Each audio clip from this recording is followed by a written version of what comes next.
Adding a newsletter to your WordPress website helps you grow your email list and keep your audience engaged. Here's a step-by-step guide. Choose an email marketing service. Start by signing up for a service like MailChimp, MailerLite, ConvertKit, or Bravo.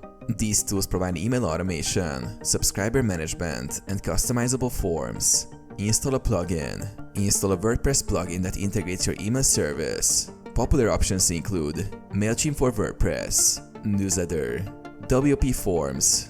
Go to Plugins, Add New, search for the plugin, install, and activate it. Create a sign-up form. Use the plugin to create a custom sign-up form. Most plugins allow you to drag and drop fields like name and email address. Style it to match your site's design. Add the form to your site.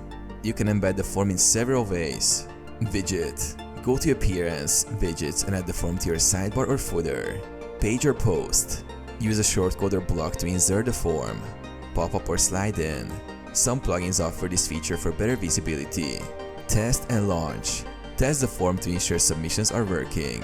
Then, promote your newsletter across your site to grow your list.